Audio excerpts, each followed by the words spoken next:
Túlia.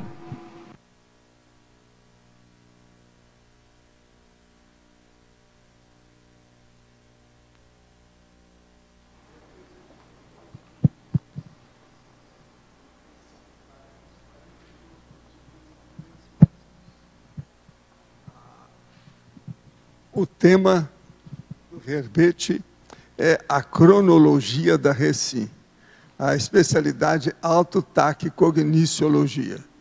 Quem redigiu o verbete é o nosso professor Marcelo, que está aí muito bem assessorado hoje.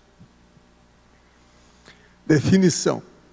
A acronologia da Recim é a condição de instantaneidade ou atemporalidade entre a tomada de mega decisão e a implementação das autorrenovações de modo autoconsciente, prioritário e taquirrítmico, consequência da convergência de sucessão de resoluções lúcidas frente à tarefa de reciclagem intraconsciencial, a Recim, segundo o emprego teático da inteligência evolutiva, universalista e cosmoética. As reparações instantâneas das falhas e erros, as mudanças íntimas decididas e implementadas no presente e futuro, a mudança imediata ao cair a ficha, a vivência da autossinceridade cosmoética estarrecedora, exercendo força para a conjugação da decisão-ação imediata, a inteligência evolutiva da autorreparação instantânea do erro. E por aí vai. Eu li apenas uma parte da fatologia.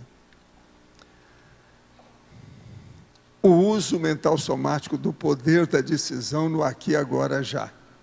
A capacidade de identificação do fluxo cósmico. A destruição cosmoética dos maus hábitos antievolutivos logo após a paravivência de expansão de consciência. As lições discretas, porém irresistíveis, recebidas pela TENEPS. Na argumentologia tem aqui um tópico sobre os instrumentos que a superação dos comportamentos anticosmoéticos pela mega decisão evolutiva é marcada pelo PEN do Pensene Autoluz, podendo ser gerada a partir de 4 instrumentos que ele lista aqui na ordem alfabética. Na remissiologia dos 15 verbetes, nós destacamos autodecisão crítica, autorrestauração imediata, ciclo reparatório, instantaneidade consciencial e taquirritmia mega-gescônica. Frase enfática. A consciência autolúcida, ao decidir exercitar a cronologia da Recim, catalisa extrapolações autoevolutivas de mega-autorrecuperação de cons, acelerando a auto-mega-renovação consciencial. A cronologia da Recim já chegou a você? Quais proveitos evolutivos você vem obtendo com a liberdade de mudar a si mesmo ou a si mesma de modo mais premente? A bibliografia tem 2 fontes bibliográficas. Agora, a mega-análise, aqui ó, com João Aurélio, foram destacados 20 itens.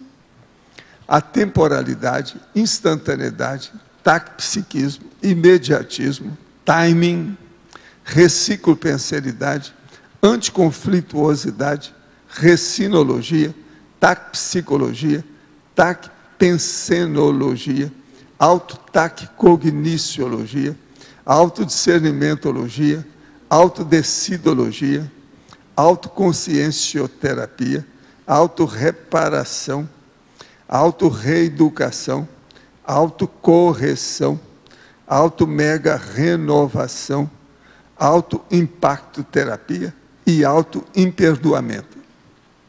Agora, no verbete aí do dicionário, nós temos hoje efeitologia, onde na premissa a gente mostra 7 categorias de auto-efeito e de auto-expressão evolutiva.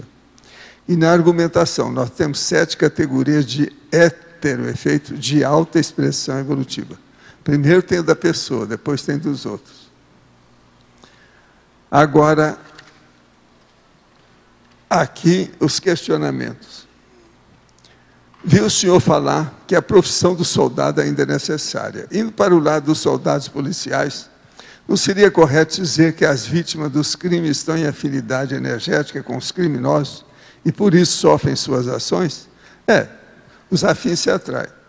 E o soldado que não estaria também em afinidade com os criminosos toda vez que usa violência para atuar? Sem dúvida, né? E outra coisa, às vezes estão piorando o destino deles mesmos na interprisão grupo kármico. É preciso saber muito bem usar o poder policial. Os verbetes estado vibracional, impedimento EV e efeitos do EV, além das descrições da técnica que estão nos livros, no caso dinâmicas parapsíquicas, não é mencionado que deve ser realizado em horários diferentes. Apenas recomenda-se que sejam feitos 20 vezes ao dia. Sou jejuno. Gostaria que o senhor esclarecesse esse novo fato. Não tem novo fato nenhum, não. 20 você faz quando você puder, você vê que está necessitado, você que sabe. Havia entendido que o EV seria defesa contra o assédio. É uma das coisas, mas não é só isso. Gostaria de saber qual é a obra que o senhor recomendaria para um casca grossa e não intermissivista ler para ajudar na autocomprovação energossomática, pois acredito que isso é fundamental para continuar no estudo da conscienciologia. Na minha atual condição, não há como participar de cursos, por isso, o motivo da pergunta. Olha, seria bom você ler primeiro, é o Projeciologia. Nesta semana, escrevi para o senhor, contando que precisava ir para a casa da minha mãe, em Alvinópolis, Minas Gerais. Dia 21, terça-feira, foi o aniversário dela.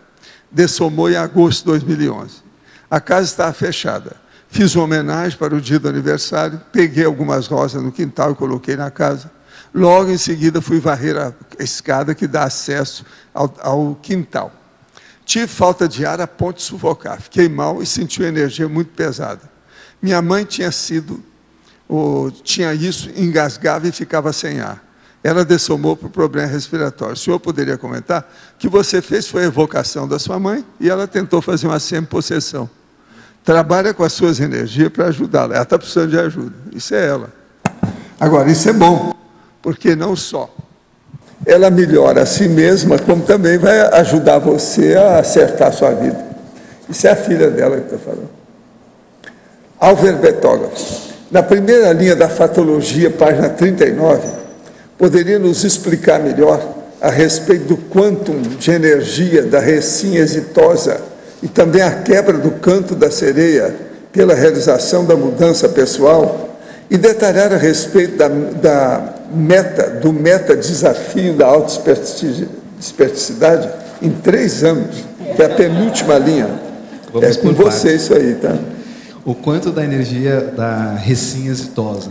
Então, esse é um efeito que ocorre à medida que a gente faz um autoenfrentamento, consegue fazer uma superação e uma reciclagem intraconsciencial, a pessoa ela acaba tendo um acréscimo de energia, ela cresce, ela se sente mais motivada. Então, isso que a gente procurou qualificar como um quanto de energia da recinha exitosa.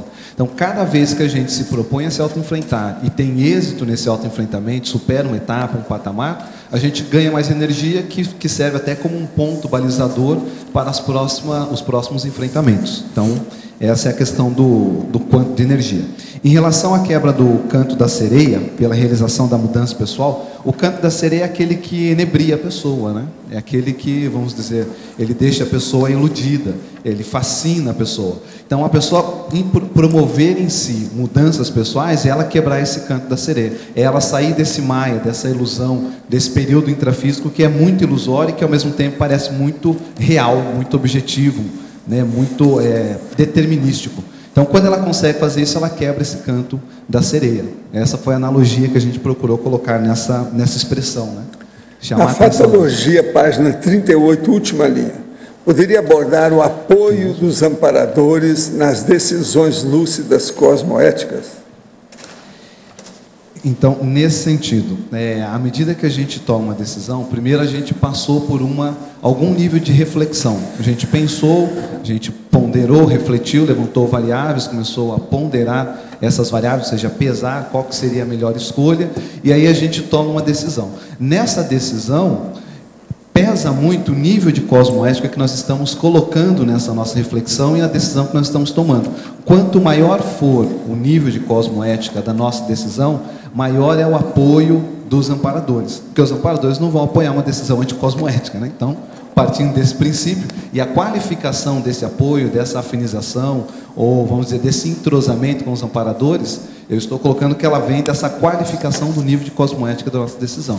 Aí a gente pode pensar, tá, mas como que eu observo, como que eu determino se essa decisão que eu fiz foi mais cosmoética ou menos cosmoética? Então, uma coisa que pode ser pesada é quais são os impactos que essa decisão vai gerar em torno das pessoas. Quantas pessoas estão envolvidas nessa decisão? Quantas pessoas vão ser beneficiadas pela decisão que você está tomando? É só você? Ela é mais egocêntrica? Ou ela envolve mais pessoas positivamente? Então, isso começa a dar o tom da qualificação da decisão. Em sindromologia, página 40, primeira linha. A síndrome do estrangeiro e a síndrome da dispersão consciencial. Através das ressex e recins, tenho visto uma luz no fim do túnel. Gostaria de saber do verbetógrafo se já vivenciou alguma delas. A síndrome do estrangeiro, eu não me qualificaria integralmente nela, mas eu digo assim, que eu vivenciei várias características, porque mais ou menos quando eu tinha 12 anos de idade, eu já procurava projeciologia. Isso foi em 1986. Coincidentemente, era o ano que estava sendo lançado projeciologia. Eu sabia que eu tinha que encontrar um grupo para fazer um trabalho. Ao mesmo tempo, em relação à minha família, eu era totalmente diferente. Ou seja, eu era meio que um peixe estranho. E aos 14 anos, eu digo que eu tive uma certa recuperação maior de cons, e eu estava mais consciente do que eu queria. Então, sabia que eu tinha que priorizar nessa vida o processo da assistência. Enquanto que no contrafluxo, as minhas amizades, os meus amigos de bairro, as companhias de onde eu nasci, elas estavam num sentido totalmente contrário.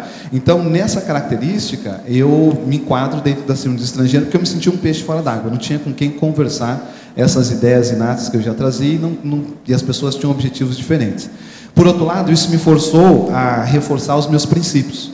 Então, determinadas coisas que meus amigos faziam proposta, mas vem aqui para o bar, você não gosta de beber, eu pensava, não, isso não é para mim, eu não vou, e pronto. Então, eu tinha que fazer certas reciclagens pessoais, para não entrar na onda e não fazer concessão, porque imagina, um jovem, a pressão social, os seus amigos, e todo mundo fala assim, mas você é muito estranho, você quer saber de ler, quer saber de estudar, não gosta de vir para o samba, para o pagode, que era, vamos dizer, o holopensene da minha família, né? Então, nesse sentido, a síndrome do estrangeiro me enquadra em algumas características, mas não vejo que sejam em todas. Da dispersão consciencial, eu diria assim, que é um grande mataburro, a hora que a gente já tem determinadas ideias inatas, já consegue adquirir um certo nível de cognição, ou seja, de conhecimento, de informação, já leu, já estudou, e muitas vezes esse nível de ideias inatas e cognição que nós temos, nós não conseguimos concretizar na prática em GESCONS. Então, por trás, eu vejo que está o processo da síndrome, pode estar um dos processos, né? A síndrome da dispersão consciencial. Ou seja, são muitos talentos, muitas capacidades, só que ela não frutifica. Então, a pessoa às vezes pode observar, ou ela vai analisar no caso dela, pode ser que ela esteja dispersa. Ela tem que começar a amarrar as pontas, né? A puxar as coisas para uma convergência que gera um resultado prático, porque esse resultado prático, ele vai gerar também esse quanto de energia. Cada vez que a gente consegue concretizar algo e ver o resultado daquilo, a gente fica mais motivado, mais cheio de energia para a próxima etapa, que normalmente é mais desafiante. Espero ter contribuído. Marcelo, deixa eu ver aqui.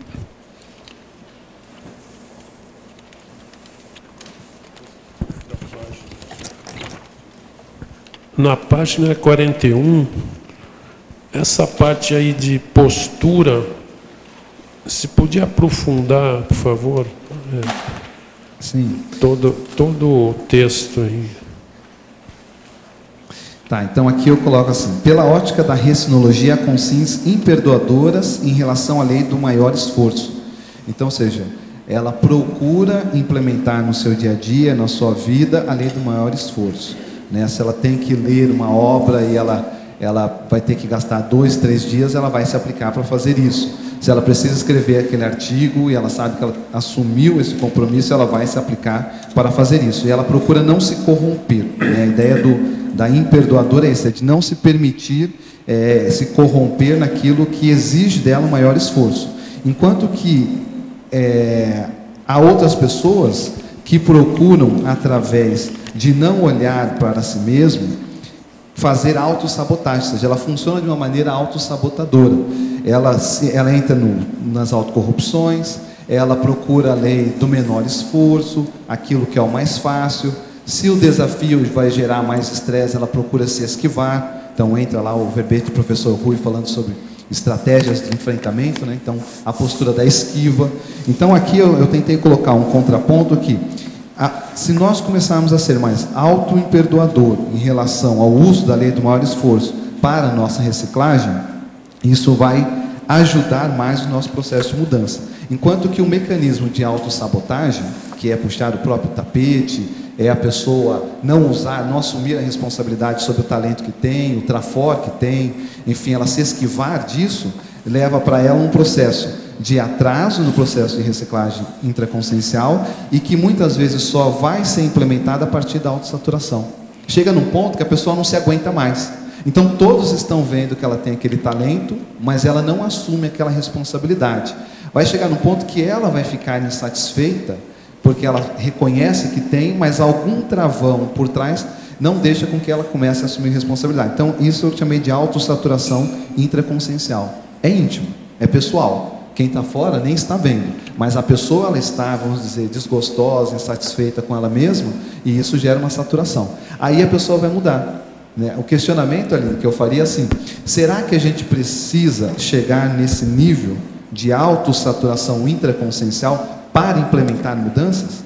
Ou a gente pode começar a utilizar da inteligência evolutiva para agilizar as nossas mudanças? Ou seja, caminhando para a cronologia da Recim, né? Então esse foi a ideia que eu procurei colocar aqui nessa questão de posturas, né? Tá, ok, obrigado. Pode falar. Bom. Ligou? Ok. Página 39, parafatologia, terceira linha. A destruição cosmoética dos maus hábitos antievolutivos logo após a paravivência da expansão da consciência. Queria que você pudesse ampliar um pouco isso e exemplificar, por favor. É a terceira de baixo para cima? Parafatologia, terceira linha, tá. A destruição cosmoética dos maus hábitos antievolutivos logo após a paravivência da expansão da consciência. Então, um atestado até da própria, de que a pessoa teve uma vivência de expansão de consciência, o nível de reciclagem ou as decorrências que esse fenômeno gera na pessoa. Então, aqui a destruição dos maus hábitos seria um exemplo, né, prático, a pessoa superar um mau hábito que ela tenha, um trafar que até então ela não conseguiu superar, após vivenciar essa expansão onde ela se sente una com o cosmos, ela se sente onipresente, o processo da temporalidade some, ela entra num estado de atemporalidade, ela entra nesse processo de cosmovisiologia. Então, quando ela volta, mesmo com o restringimento todo que o soma e o cérebro proporciona após essa experiência, isso gera como decorrência a superação de certos comportamentos. Então, até na sequência fala assim: a mudança imediata de comportamento como sendo atestado de veracidade da paravivência da cosmoconsciência. Ou seja, o fato de gerar esse impacto e essa reciclagem de comportamento é como se fosse um atestado do nível da vivência que ela teve. Então, um fenômeno mais transcendente, como é a cosmoconsciência, deve gerar algum resultado. Eu lembro uma vez, numa palestra em São Paulo, o professor Valdo deu, e aí um aluno perguntou, falou assim: professor Valdo, o senhor depois do Projeções da Consciência, não relatou mais nenhuma projeção sua de mental soma? Aí a resposta do professor Valdo foi o seguinte: leia os 700 experimentos. Naquela época, leia os 700 experimentos, ou seja, o resultado das minhas vivências estão ali, ou seja, é GESCOM, é materialização. Tá? Então, essa destruição do mau hábito evolutivo a partir dessa expansão. Narrativa é um processo secundário. O que interessa é o esclarecimento técnico do texto. Narrativa é descrição, a coisa mais fácil isso é literatura, bobagem. Agora, às vezes você tem que entrar com a narrativa para que a pessoa entre no conteúdo do contexto mais profundo. Foi o que eu fiz. Porque aí ela vê assim, que não adiantava relatar o fenômeno. A coisa mais fácil que tem é descrever as coisas. Você está vendo? Você não está usando bistunto para isso. Você está usando os olhos, né? Vai colocando o que acontece. Isso é besteira. Isso é literatura. A maioria dos romances são baseados nisso. Filmes são baseados nisso. Descrição. Narrativa, narratologia, descrição. Isso é secundário. O que interessa é o processo técnico. Isso aí que o povo custa entender. Agora, projeciologia. Não adianta nada você fazer uma excursão de turismo fora para outra dimensão. Não interessa. Interessa o seguinte, por que você foi? O que você adquiriu? O que é que você pode ajudar? O que isso vai ajudar a sua evolução? O que tem de cosmoética nisso? Você ajudou os outros com isso? O povo custa entender. Agora, ó, foi tudo de caso pensado, né? Tudo eu fiz de caso pensado, com calma. É o jeito. Me chamou muito a atenção, né? Porque aquilo fixou na minha memória o seguinte, que o já fenômeno tem que ter um responder isso resultado. aí não sei quantas vezes na minha vida. Outra coisa, eu tinha um outro livro com descrições, com projeções, um outro tanto, que eu queimei o livro, porque não interessava mais publicar, que já tinha sido colocado no primeiro, estava bem. Entende? Eu vi muita autobiografia de projetor, tudo quanto é jeito. Tem na listagem lá do Projeciologia. São dezenas de diversos países. Até a gente poderia dizer que é um mau hábito, às vezes, do leitor ficar fascinado pelo fenômeno e não se focar na lição. Não, o problema todo de narrativa, a narratologia, ela vem da antiguidade, que é a época do Ulisses, você está entendendo? O processo da Penélope, as viagens. Agora, depois o processo dos exploradores, a turma do Cabral, o Caminha, o Vespúcio, Colombo, Marco Polo, e outra coisa, sempre exagerando, que aquilo tudo é muita imaginação, a maioria é bobagem. O que tinha de gigante nessas descrições, não está no gibi, gigantes. Chegava só via aquela multidão de gigantes, nunca se encontrou isso, nunca. Então é tudo conversa fiada. Agora, o melhor livro que tem é esse aqui, ó, que eu já mostrei aqui para vocês. Américo, o homem que deu seu nome ao continente. É do Felipe Fernandes Armesto. Esse cara é o máximo, ele é erudito. Isso aqui é um grande livro. Isso aí tem na epígrafe, tá? Agora, vale a pena ver. Agora, ele tem os defeitos dele como autor, etc.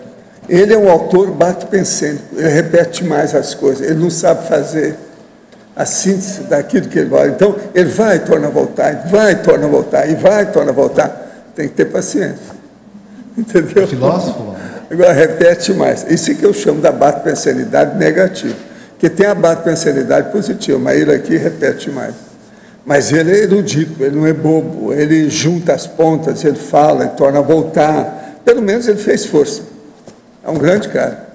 Mas tudo sobre a narratologia. Se for examinar a narratologia dele, você fica besta. Ele chama aqui, um dos capítulos chama Os Livros do Encantador. Dentro da mente do Américo Vespúcio, as peripécias literárias. Isso aqui, só esse capítulo vale a pena o livro. Só esse. O que ele fala não está no gibi. É incrível.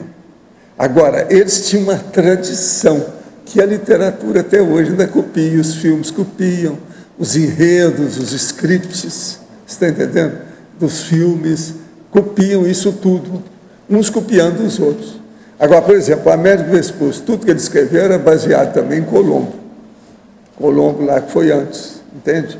Mas esse povo todo fazia a mesma coisa. Agora, o Marco Polo ainda falou antes, né? Agora, tudo uns copiavam uns aos outros, mas de uma maneira absurda.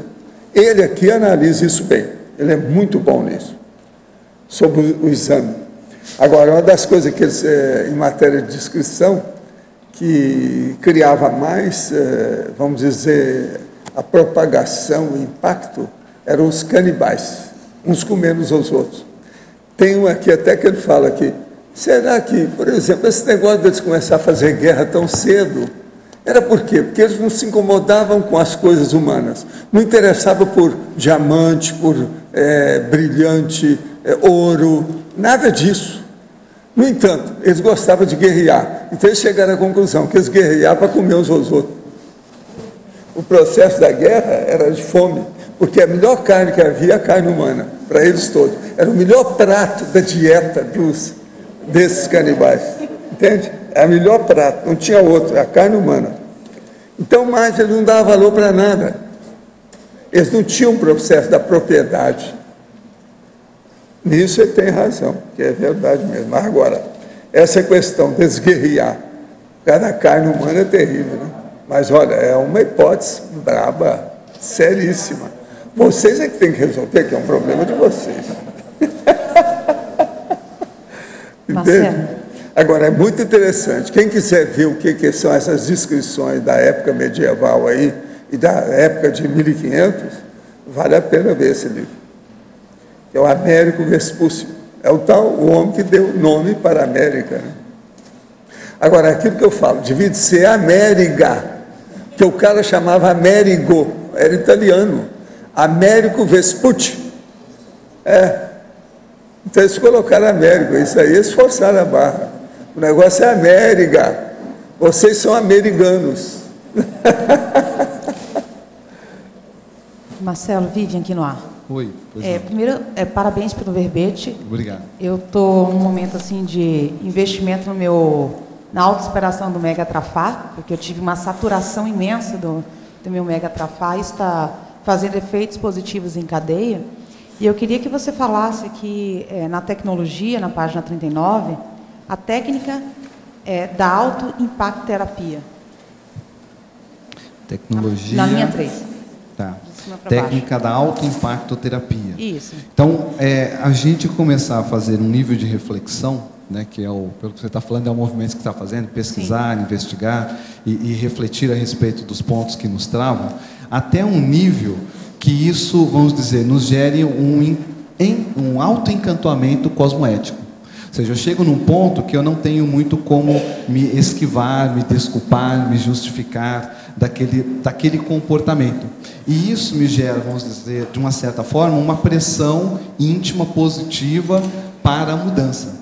Aí entra o processo. Hoje nós temos uma série de instrumentos. Nós temos a enciclopédia. Aí você chegou naquele ponto que você viu esse nó górdio. Vai na enciclopédia e começa a procurar os assuntos relacionados àquilo.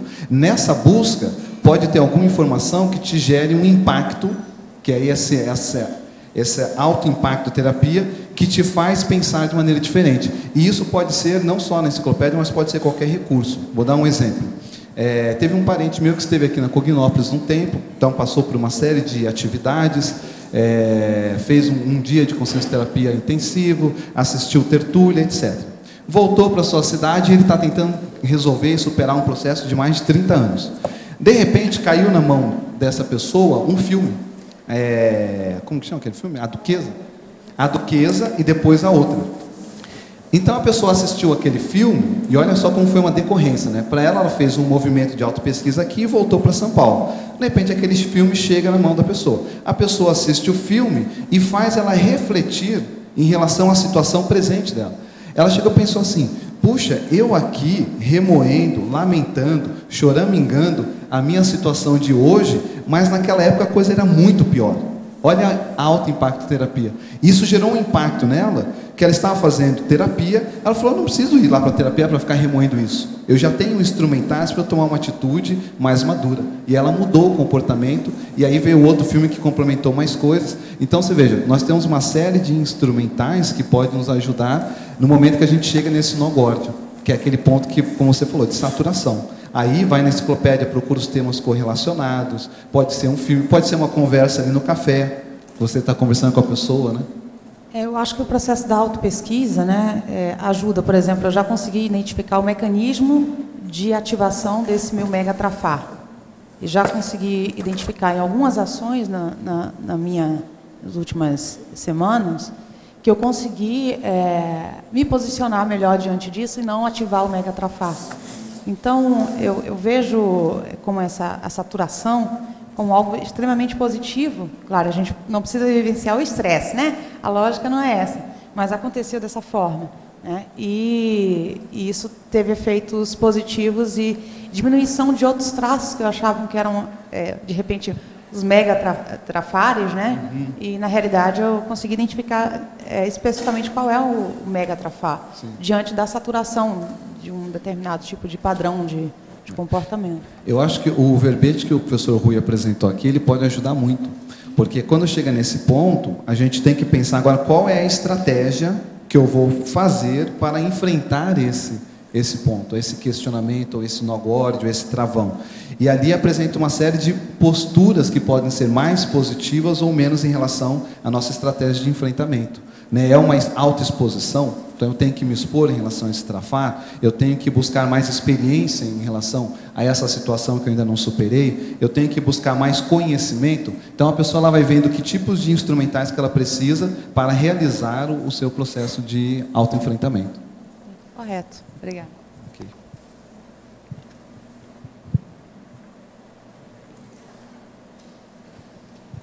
Marcelo, diga lá. No estrangeirismologia, aqui o último, tem o break-even point da megadecisão. Megadecisão. Um break-even é um ponto de equilíbrio. O que você quis dizer com isso? Ele é muito utilizado em economia, né? É o ponto de equilíbrio, o ponto de inflexão. Aqui eu quis dar o sentido assim, o ponto de virada. Então você chega naquele ponto que você, estando abaixo, você está em déficit, né? Então você está em desequilíbrio. E chega num ponto que você chega no equilíbrio e é o ponto da virada da pessoa. O equilíbrio no sentido de compreensão, às vezes, de saturação daquela postura, o comportamento inadequado, né, de informação. E aí ela tem como fazer essa mega decisão. Né? Ou seja, a mega decisão vai envolver a questão do espaço temporal que a pessoa vai levar para deliberar uma ação. Né? Então, é o momento de deliberação de uma ação. O break-even point desse momento. E na mesma estrangeirismo, primeiro aqui, do laissez-faire, laissez-aller, laissez-passer.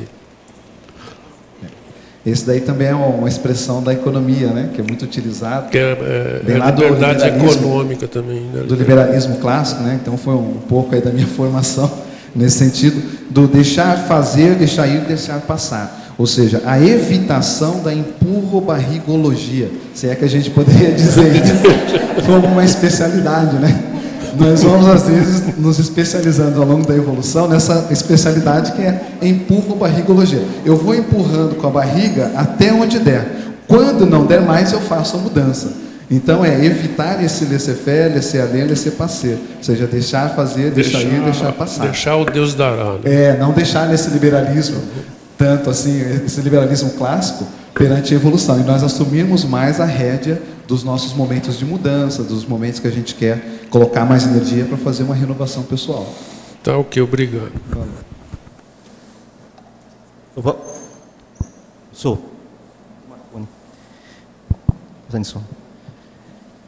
A hipnose, ela promove, por exemplo, você vai fazer uma cirurgia, usa hipnose, certo? Ela para promover a anestesia. Aí eu pergunto, ali há uma descoincidência, correto? O psicossoma? Não é bem isso, não. Não é bem descoincidência, não. A pessoa está dentro dela mesmo, só que tem que começa a agir de modo diferente. Sim. Há uma alteração no processo psíquico, neurológico, etc. A sensibilidade, no caso, ela é corpo físico, soma ou psicossoma? Aí é tudo, entra o holossoma da pessoa. Entra tudo aí. Agora, funciona, né? Porque tudo é um processo de sugestão. Né? No caso da hipnose, seria apenas a sugestão. Ela teria Não, mas não é. Às vezes tem um processo de energia no meio. A verdadeira hipnose é uma ação energética também. A grande. Por isso que tem hipnotizador bom e tem outros que não funcionam bem. Já tentaram me hipnotizar de tudo quanto é jeito, ninguém conseguiu. Eu não quis, acabou. Agora, quanto à sensibilidade, o senhor disse que é quer dizer, a sensibilidade da dor, ela está tanto corpo físico... Por isso que eu acho que o processo de sugestão a gente já tem demais, é muita lavagem cerebral que a gente já sofre. Então, hipnose só deve usar mesmo nesses casos de anestesia, um processo assim mais grave, etc. Agora, usar isso à toa é um perigo. Em vez de ajudar, você vai fazer lavagem cerebral. Esse tem lógica. Pondera aí as coisas. Quer dizer que a questão da descoincidência em si, ela... Porque eu estava imaginando... A descoincidência é outra coisa. A pessoa, então, ela sai, o paracérebro sai do corpo. O cérebro fica vazio de consciência. Isso é descoincidência. Certo, aí você desliga, no caso, a sua sensibilidade aí, no caso. Não, desliga o processo dos sistemas e órgãos do corpo. Você, pelo menos, fica aside, lateralmente. Você vai para, sabe, fora. Então, há uma centrifugação da sua consciencialidade. A centrífuga está saindo. Porque você veja bem, num acidente mais grave, né, há uma projeção, né, você sai psicossoma, vê seu corpo lá acidentado, né, muitas vezes lá mutilado, e ela não está sentindo dor nenhuma. Aí, quer dizer, eu fico questionando, a sensibilidade seria, quer dizer, aonde estaria bem a sensibilidade à dor? Olha, é melhor você começar a pensar no paracérebro. Pensa bem, você sai do seu corpo e deixa o soma, corpo humano, e o psicossoma lá dentro. E você sai de mental soma. Você está totalmente acorporal. Você não tem morfologia humanoide. Não tem nada. Você é um centro de energia, a sua consciência. É assim que é o mental soma. Pensa nisso e vai começar a pensar. Sensibilidade. O que a gente pode chamar? Sensibilidade é um monte de coisa. A dor. Só a palavra guarda-chuva. Especificamente a dor. Hein? Eu estou falando especificamente a dor. É o quê? A dor. Por exemplo, cirurgias espirituais que eles fazem nos centros espíritas.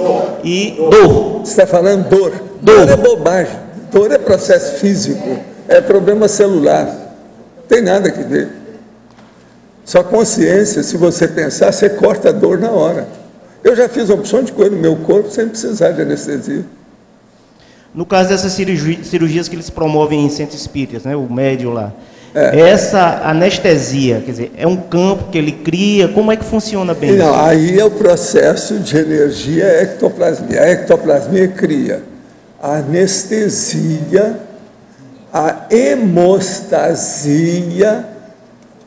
a harmonia íntima fisiológica dos órgãos, a parasepsia, para não dar infecção depois, e por aí vai. Olha lá, eu tenho isso nos meus livros, eu já escrevi sobre esse assunto. Isso tudo funciona. Outra coisa, o problema nosso é um só, é saber derrogar as leis que o povo acha que não pode derrogar. Isso aqui é o bom. É isso que a Conscienciologia veio mostrar. Então, é caminhar para a serenologia e derrogar as leis. Dá uma banana para essas leis aí que o povo criou. Na natureza, na física, na química, tudo isso pode ser derrogado. É isso que eu tenho visto com o Serenão. Eles são capazes disso. Isso é um fato terrível. Agora veja, nós estamos piorando. Em certas coisas aqui, por causa das consciências, nós estamos piorando com o fanatismo religioso, está piorando tudo. A maior prova é isso. Pensa bem, eu estou escrevendo um negócio aqui sobre voraciologia, que é um processo voraz. Aquele problema da pessoa ter ânsia de comer alguma coisa. Então, por exemplo, existe uma voracidade sexual, chama incesto. O pai que engravida a filha, por exemplo, isso é incesto. O canibalismo, que é uma voracidade dietética, é o cara que quer comer o inimigo. Pegar os músculos do braço dele, da coxa dele, do bumbum dele, dos glúteos e comer assado. Isso é o canibalismo. Agora tem outra pior, que é a voracidade política, a gestante bomba. Chega lá, põe uma bomba nela e estoura, em primeiro lugar, a ela e o feto, que está dentro da barriga dela, e mata 20. Isso é a voracidade política. Quer dizer, nós pioramos. Não se conta nenhum desses caras que fizeram essas peregrinações de explorações de continente, navegadores e navegantes. Não tem ninguém que tenha feito o estouro do próprio corpo com o feto junto. A gestante bomba, já falei isso aqui várias vezes, é o máximo de loucura que a humanidade já fez até o momento. É lógico que tem o genocídio, que é um troço maior, porque é maior número de pessoas.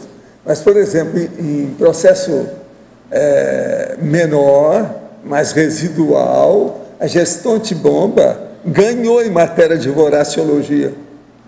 Ela é a mais voraz de todas. Agora, aí vem a Concener. O que é a Concener? A Concener ainda faz isso, mas ingenuamente, ela não sabe da história. Então, ela tem ânsia de energia, ela tem fome e sede de energia que ela não tem mais humana. Ela chega perto, ela é uma consciência, o outro é consciência, uma pessoa. Chega perto dela, sente aquela energia, ela chupa energia, ela é vampirista sem saber que está fazendo isso.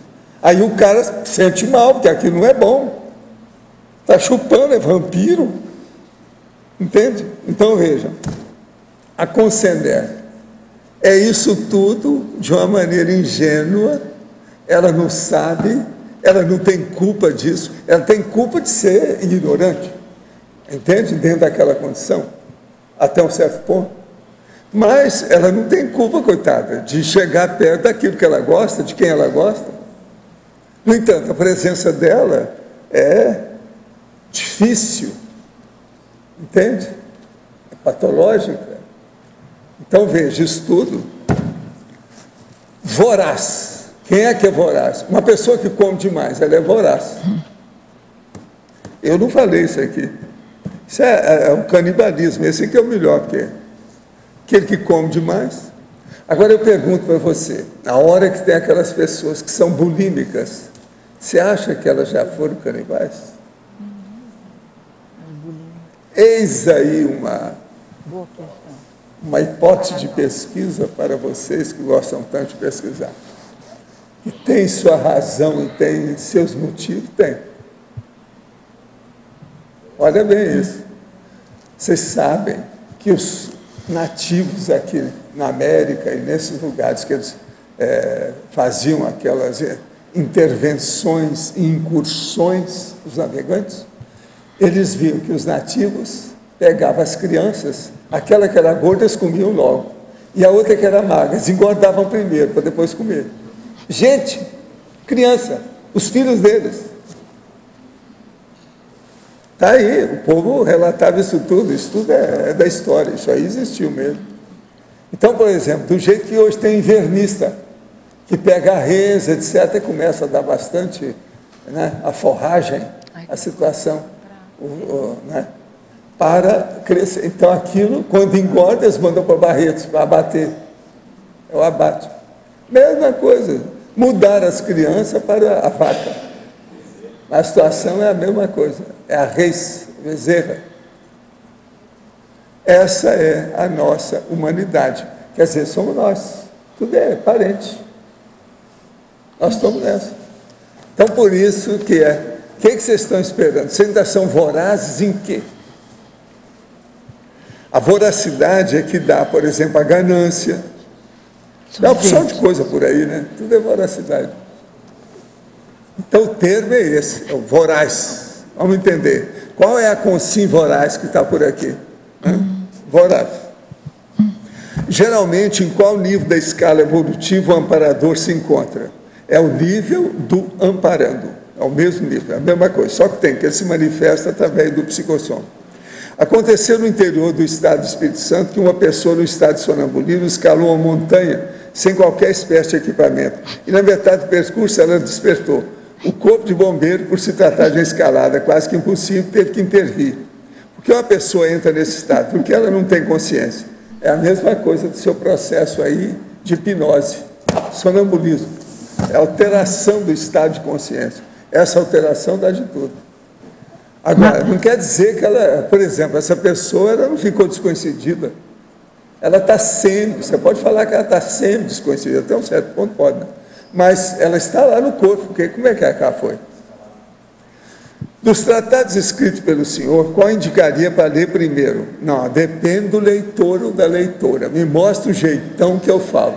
Tem uns que não pode ser tratado, tem que ser livrinho pequenininho, manualzinho. Então, um deles chama Nossa Evolução. A maioria é Nossa Evolução, porque o resto eu não aguento. Senão vai ler, o cara faz assim com o nariz, vira para cá e não lê mais. Então, aqui pergunta, projeciologia, 700 reurbanizados, pacífico, enciclopédia. Olha, para a maioria hoje a gente pode falar, para ler enciclopédia, se a pessoa tem paciência.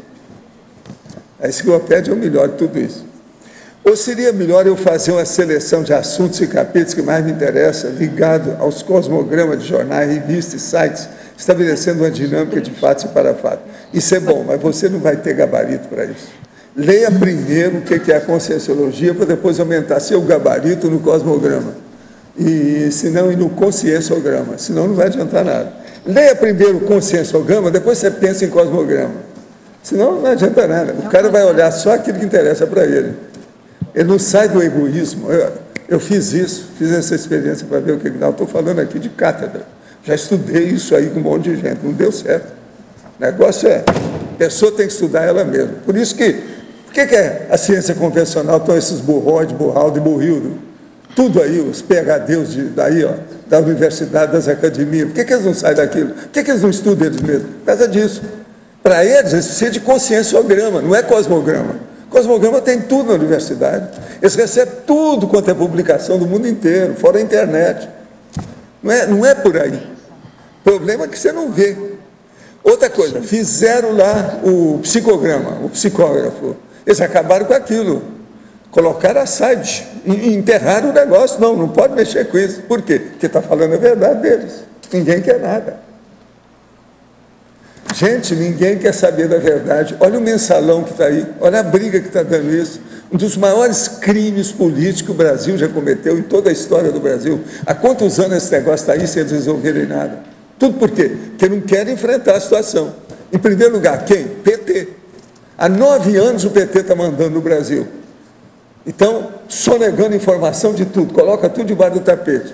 Como é que fica?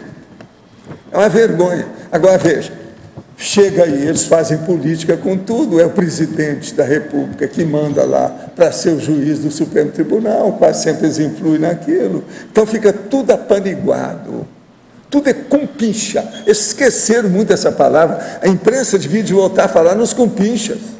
São os compinchas antigos, estão muito piores hoje. Por quê? Eles estão demorando mais, eles estão com muito mais lastro, sabe, de manifestação, de influência, de domínio, de poder.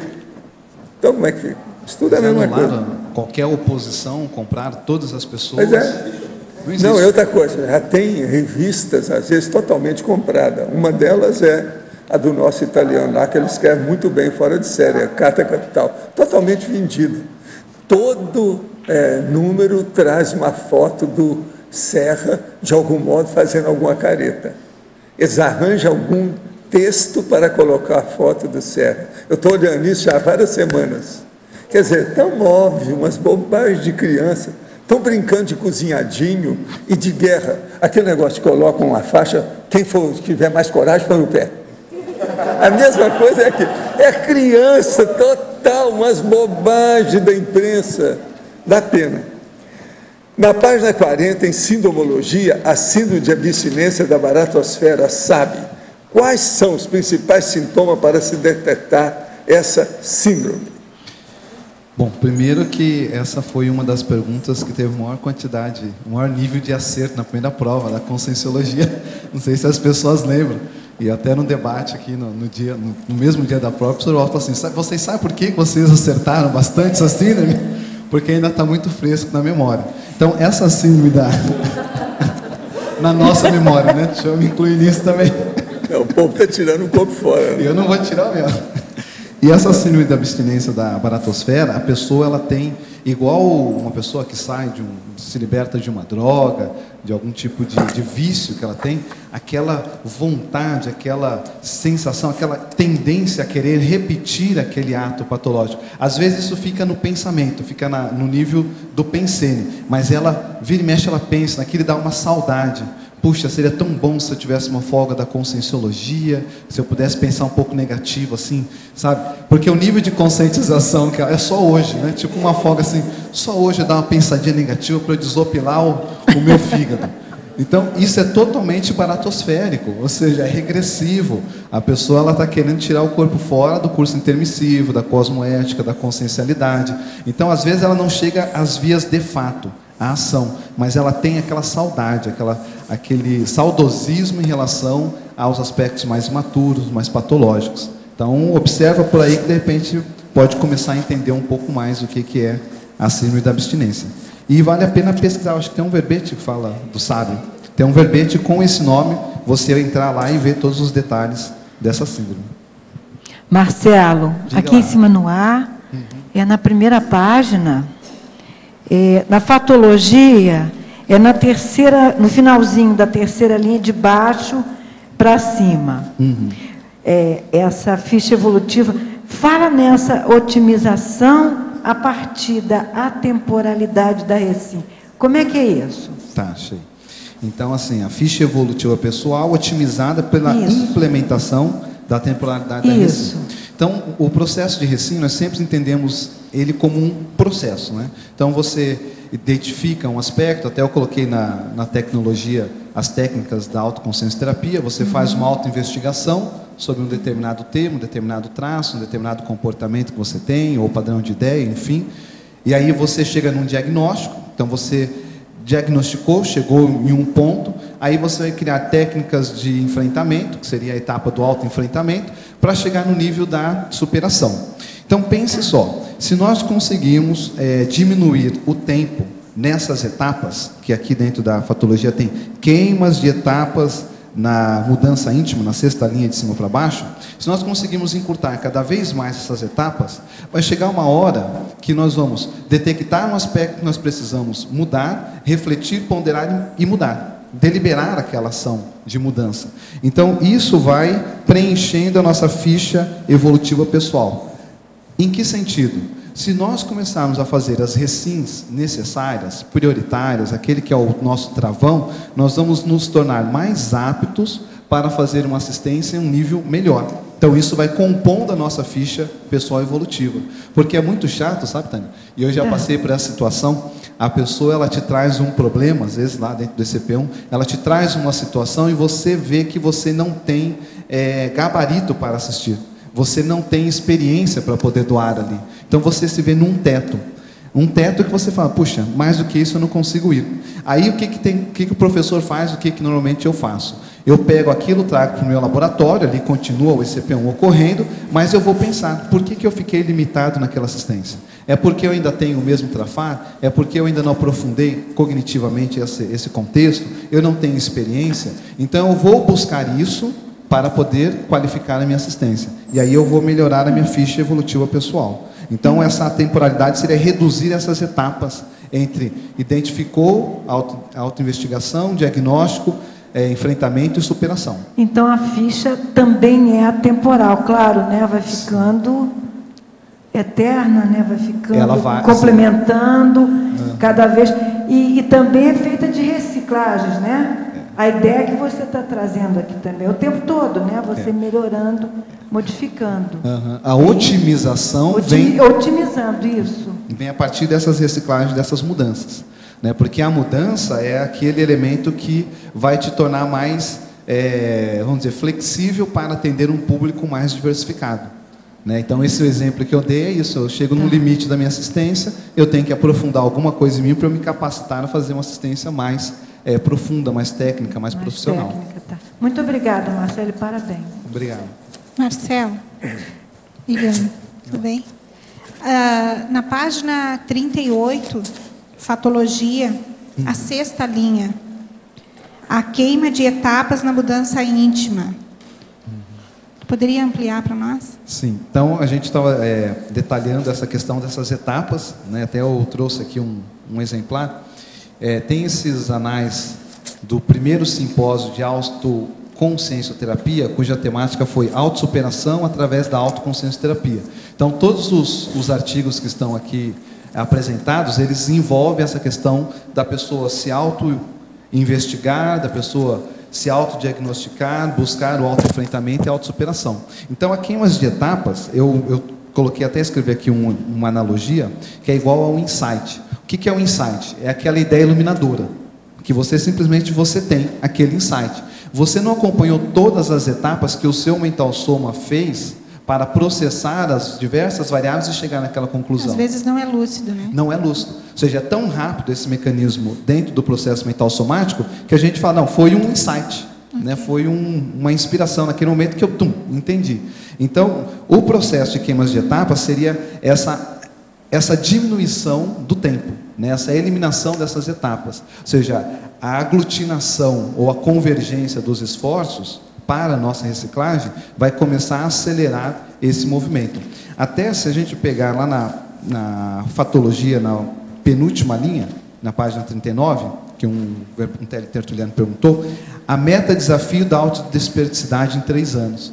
Eu vejo que essa meta-desafio da autodesperticidade em 3 anos, ela, de uma certa forma, impulsiona nós, enquanto grupo, enquanto pré-despertos, ou pré-serenões pré-despertos, a buscarmos a diminuir essas etapas. Entende? Acelerar o processo de reciclagem íntima para conseguir ter o gabarito da autodesperticidade em 3 anos. E na página 39, fatologia, primeira linha, a quebra do canto da sereia pela realização da mudança pessoal. Tá. Essa quebra do canto da sereia, eu achei uma expressão bem interessante aí para nós explorar. A gente comentou isso daqui, e a ideia de colocar esse canto da sereia, porque o canto da sereia é aquele que enebria a pessoa, né? Ele hipnotiza. Então a sereia começa a cantar e o homem ele fica totalmente hipnotizado, ele vai e entra mar adentro e ela leva. Esse então é a mitologia. Então a quebra do canto da sereia seria a gente quebrar com esse maia, com essa ilusão, né? A gente está na vida intrafísica, ó, e essa cadeira, essa bancada, ela parece muito sólida, mas ela não é.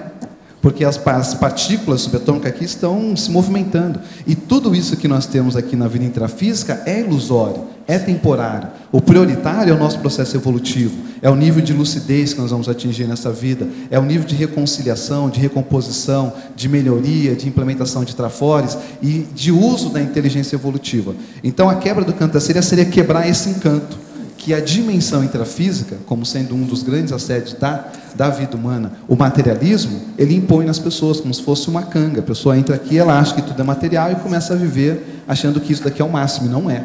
Então, quebrar isso seria quebrar esse canto da sereia. Tá? Bacana, obrigado. Marcelo. Como posso reconhecer ou diferenciar o corpo energético do psíquico, já que eles estão próximos, influenciam nossas decisões e podem nos dispersar de nossos objetivos? Olha, eu recomendaria que você desse o livro Projeciologia sobre os estados alterados da consciência. Agora, de modo geral, a gente pode dizer para você o seguinte: corpo somático é o soma, é celular, a dor, os sentidos, as sensações, tudo é do corpo humano. É um processo, então, histológico ou citológico. Agora, o corpo energético é o energossoma, as energias, o EV, assim, a desassim, tudo está dentro disso. Agora, o corpo psíquico é a sua mente. Por exemplo, a sua pensionização começa assim. A memória, os atributos mentais, de modo geral. Agora, corpo parapsíquico, esse aqui que é importante, que a gente pode chamar que seria o mental-soma em si. Quer dizer, o paracorpo do autodiscernimento. Aí tem, você vai saber o que é o melhor, o máximo, o ideal, as percepções extrasensoriais. De modo geral, é isso.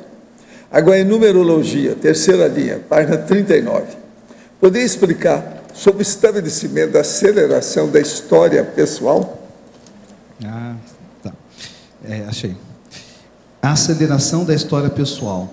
Então, o nosso movimento hoje, se a gente for olhar do ponto de vista social, do próprio planeta, a quantidade de informação que é gerada, ela é muito grande. Hoje, uma criança de 10 anos tem mais informação do que uma criança que vivia um adulto que vivia na Idade Média. E era com 10 anos, até menos. Hoje, ele tem muito mais informação, muito mais estímulos, inputs e tudo mais. Então, hoje nós temos a possibilidade, com o nível de lucidez e de instrumentos, até que a própria Conscienciologia fornece, de acelerar a nossa história pessoal. Essa nossa vida, muitas vezes, vocês já podem ter ouvido falar, que é uma vida crítica. Crítica no sentido de oportunidades. Nós nunca tivemos, nesta dimensão, com tanta lucidez, lógica, racional, das ideias intermissivas ou multidimensionais, e dentro de uma organização que é muito clara, que qualquer pessoa que tenha vontade, que tenha qualquer tipo de esforço, motivação, ela vai conseguir compreender e usar essas ideias para melhorar a si mesmo. Então, hoje nós temos a oportunidade de estabelecer a aceleração da nossa história pessoal. Um agente racional deve selecionar uma ação que maximize seu desempenho, baseado em suas percepções ou por qualquer conhecimento interno do agente. o verbetógrafo atua ou atuou como agente racional na Recim? Em que situações? Poderia exemplificar? Sim. Então, esse daí deve ser um colega meu, né? Um colega, um economista. Colega. Que pela abordagem que ele fez, o racionalismo, né, econômico. Então, toda pessoa, ele é um agente racional, ele procura maximizar suas ações e resultados. Então, eu vou dar um exemplo assim, bem simples que aconteceu comigo, mas que eu vejo que é bem significativo. Estava eu me formando em 1998, terminando a faculdade de Economia. Eu estava atuando como duplo vínculo no IPC desde 96, e eu fui enviar currículos, como todo formando universitário, para ir para o mercado. E só me apareciam entrevistas, situações de alto escalão dentro de empresas grandes, multidimensionais, só que naquele momento das entrevistas eu tinha que ponderar qual era a minha priorização nessa vida. Ou seja, o que era o mais importante dentro do meu contexto naquele momento. Então, eu cheguei numa situação bem específica, que era um cargo para trainee, tinha passado por várias baterias, uma seleção enorme, nós íamos ser entrevistados por 6 superintendentes, que depois iriam defender cada escolhido para o diretor. E na entrevista, uma das entrevistas, que era já a última, a pessoa me perguntou assim, eu coordenava a unidade de São Paulo, então eu era o gerente, coordenador da unidade do IPC em São Paulo, estava começando a dar SCP-1, então eu tinha alguns objetivos conscienciais que para mim eram mais importantes. Aí perguntou, e se essa vaga sair para Campinas, você se muda para Campinas? Na hora eu tive que pensar e refletir para tomar uma decisão. E eu tive uma sinalética dos amparadores. É só um pontinho luminoso, começou a piscar.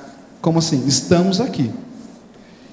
E aquilo deu um significado muito grande, que aquela decisão que eu ia tomar, ela podia interferir no meu destino. Porque o trabalho ele era bem absorvedor.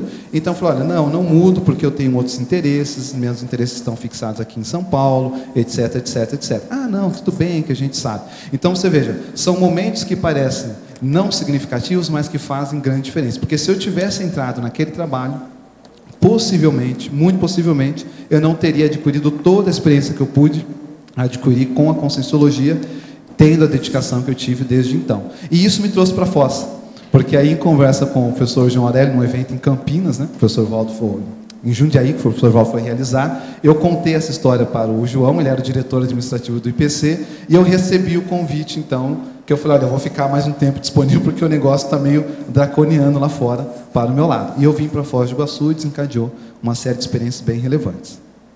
Acho que isso esclarece a pergunta. Qual a relação desse verbete com a síndrome do deslocamento paracronológico? É a cronologia. É o estudo do tempo. Então, a síndrome do deslocamento paracronológico foi um artigo que eu escrevi no primeiro congresso de verponologia, que eu identifiquei em mim, estudei e procurei elaborar da melhor forma possível, que é a pessoa acessar uma informação que está deslocada na cronologia. Então, ela acessa uma informação, por exemplo, que ela vai trabalhar com a expansão da Conscienciologia no internacional, mas ela está começando a faculdade. Ou seja, então você ainda tem que estudar, você tem que conquistar a sua profissão, você tem que se gabaritar, adquirir um novo idioma para chegar lá. E isso gera uma certa ansiedade. Então, a relação que eu vejo é que a síndrome do deslocamento paracronológico, ela dificulta a pessoa implementar essas recins acronológicas. Porque o correto nessa síndrome para ela sair disso venha para o tempo real, aqui e agora. Então, agora você vai estudar, vai aprender o idioma. E um passo após o outro, você vai construir isso que você vê como sendo um elemento da sua ProEx. Aí você sai do deslocamento e vem para a cronologia real. Em Mitologia, página 40, poderia comentar sobre o mito da irreparabilidade na alta evolução? Essa irreparabilidade na alta evolução, acho que foi uma expressão que eu vi, não foi bem dessa forma, mas no livro Autocura através da Reconciliação, que a professora Malo, a autora, ela coloca que nada é irreparável, ou seja, tudo pode ser reparado. Então, isso dá uma perspectiva de possibilidade, de liberdade de ação, de possibilidade de criar um novo retrato da gente, ou uma retratação, que eu quis colocar aqui, porque saímos desse mito. Tudo que nós fizemos, seja uma imaturidade, um erro, a gente pode admitir esse erro, refletir e deliberar novas ações. Ou seja, tudo pode ser reparado perante a evolução. Então, foi nesse sentido que eu coloquei a superação do mito da irreparabilidade. Poderia expandir em parafatologia, segunda linha de cima para baixo, a capacidade de identificação do fluxo cósmico? Então, a gente entende que existe, eu entendo que existe um fluxo no cosmos, né? Então, existe um fluxo que ele é muito maior e, pela nossa restrição, às vezes de lucidez, de parapercepção, a gente não consegue perceber esse fluxo maior que está colocando uma ordem, né? Porque o cosmos ele é tão grande, parece desorganizado, mas tem uma ordem, tem uma superintendência maior nesse processo todo. A gente poderia até dizer que são as consex livres, enfim, um colegiado de consex livres atuando nesse sentido. Então, a identificação, ela pode vir de diversas maneiras. A hora que a pessoa ela começa a entrar numa maior linearidade pensênica, numa maior ortopensenidade, começa a ser mais cosmoética em tudo que ela faz, ela vai se alinhando a esse fluxo do cosmos. Então, parece que tudo vai convergindo e as coisas vão ficando potencializadas. Então, ela começa a perceber que há um fluxo maior do que ela. Em Efeitologia, página 39, segunda linha, poderia comentar os efeitos silenciosos da TENEPS nas recins? Esse caso aqui, eu pensei em relação às lições que nós recebemos dentro da TENEPS, né, que são lições silenciosas, porque é você sozinho no quarto com o amparador, e aí vem um determinado atendimento. Até a ideia desse verbete nasceu a partir daí.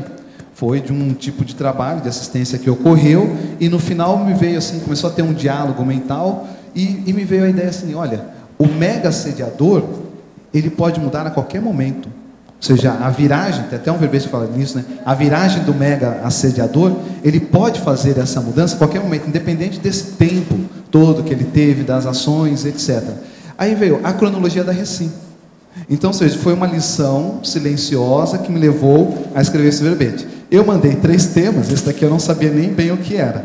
O professor Waldo aprovou esse. Então, além de uma lição, gerou uma tarefa de casa que me levaram 3 meses, mais ou menos, ou mais, para poder concretizar. E isso tudo começou lá. Em binomiologia, página 40, segunda linha, poderia abordar o binômio recim exitosa, homeostase holossomática? Esse binômio tem relação com aquele quanto de energia, né? Então, à medida que a gente vai promovendo recins, reciclagens intraconscienciais, isso gera um impacto no nosso holossoma de organização, de maior retilinearidade pensênica, de maior segurança, de maior rigidez energética. Então, isso tem como consequência, não, recim exitosa, maior nível de homeostase holossomática. Mais recim exitosa, maior nível de homeostase holossomática. Essa foi a ideia expressa aqui nesse binômio. O verbete do dicionário Efeitologia, por favor, amplie o número 3 da argumentação. Autopensenologia. Pois a autopensenologia está categorizada como heteroefeito regressivo. Sim, e daí? Você tem pensando positivo e negativo, sai dessa. Como isso acontece? As energias autointoxicantes exaladas, qualificadas negativamente pelos bagulhos autopensênicos, é o que atinge os outros criando interpretação? É uma das coisas, mas veja, chama-se energia gravitante. O bagulismo é que sustenta mais essa energia gravitante fora da cabeça da pessoa. E dentro dela é a energia gravitante, que é essa que fica lá fechada, que a pessoa fica com bloqueio energético, que através do arco voltaico a gente limpa. O arco voltaico limpa o bagulismo da cabeça. E mexendo a energia, exteriorizando, limpa. Julgando no lixo a sujeirada que está dentro daquilo que a gente guarda, inclusive no quarto que a pessoa dorme. Esse é o bagulismo externo. Tem que olhar os dois. Tudo é bagulismo. Gostaria de saber se é possível sofrer as consequências de um trabalho negativo que alguém possa ter feito para mim de outras vidas. E que tive um sonho essa noite bastante lúcido referente a isso. Essa é a ingênua de tudo. Pode falar. Por favor. Olha, essa é a mais ingênua desse ano, até agora, que apareceu aqui. E ainda está puxando o trabalho de outras vidas, né? Se a pessoa falasse dessa... Você quer que eu leia de novo? Gostaria de saber se é possível sofrer as consequências de um trabalho negativo que alguém possa ter feito para mim de outras vidas. É que tive um sonho essa noite bastante lúcido referente a isso. A pessoa faz uma bobagem qualquer contra ela vai no bico, ela admite aquilo, ela aceita. O negócio vai para 10 vidas na frente se ela não segurar. E é isso. Ou seja, é a questão da própria autoconfiança, né? Uma Tudo pessoa, é ela, é não é a outra sugestionável. pessoa, é a pessoa, é ela. O quanto que ela é aberta. Por isso que eu estou a chamando, sugestões. essa é ingênua total, essa aí é total, não é isso? Marcelo. Oi. Na página 38, em fatologia, na terceira linha de baixo para cima, você coloca o processo de reciclagem instantânea da impactoterapia. Você pode falar um pouco mais sobre isso? E também, assim, que tipo de abordagem há de se ter para que a impactoterapia faça surtir esses efeitos mais instantâneos a nível de reciclagem? Tá. O que eu entendo disso daqui, Cris?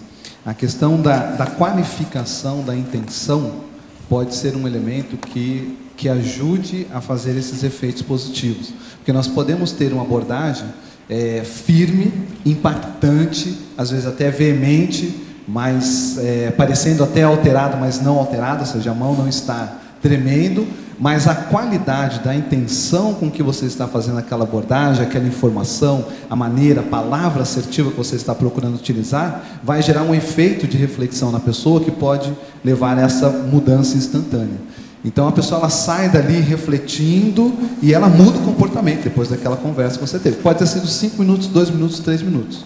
Mas um elemento que eu vejo que ajuda nisso é a qualificação da intenção.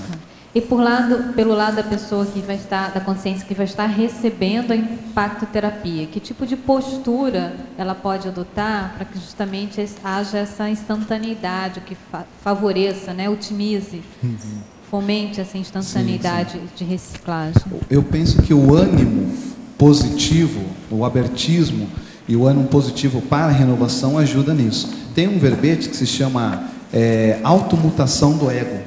Então lá é apresentado dentro da exemplologia a automutação do ego positiva, homeostática e a nosográfica. Então na positiva é colocado o exemplo da pessoa que acessa uma informação do passado, mas ela fica com essa informação do passado, ela fica com ânimo renovado para mudar, para melhorar. Na negativa, na nosográfica, a pessoa que acessa a informação do passado e ao invés disso dar um ânimo positivo para ela mudar, ela entra num processo de revanchismo. Entende? Então, se essa pessoa que está recebendo esse impacto, essa informação, que para ela é impactante, é desestruturante, ela tiver um ânimo positivo para a mudança, isso pode ajudá-la no sentido de aproveitar o impacto que ela teve e fazer, de fato, a deliberação por uma ação diferente, por um comportamento, um padrão de ideias, enfim. Eu lembro de um debate que houve, aí voltando lá nos primórdios, pegando o Paulo Penseiro dos 20 anos de Greenvex, em relação à questão da arte e da ciência. Vocês lembram disso? Então tinha lá um pesquisador, um acadêmico, um doutor, lá na Universidade de Minas Gerais, debatendo isso com os inversores. E aquilo foi aquele debate todo por e-mail. O professor Valdo escreveu um artigo que se chama Arte e Ciência. Mas naquele artigo, os argumentos que ele utilizou foram assim, tão acachapantes, impactantes, indefensáveis, que você não tinha como comparar se a arte é igual. O pessoal estava querendo defender que na arte também tem ciência, vejo os quadros, não sei o quê. E é um negócio totalmente furado. Então, aquilo eu vejo que foi um grande exemplo para nós, na época eu era bem mais novo, de impactoterapia. Porque aquilo deu um impacto na pessoa, só que a pessoa não teve esse ânimo, esse abertismo para fazer a renovação e preferiu se auto-excluir do grupo, do movimento que estava ocorrendo. Então, se a pessoa tiver esse ânimo positivo, o abertismo para renovar, ela com esse impacto, ela pode refletir e deliberar ações de mudanças. Tá? Porque muitas vezes no processo da impactoterapia, o impacto também vai para as consciências, né, que estão ali envolvidas no processo, até muitas vezes dificultando a reciclagem da consciência, né? Perfeito.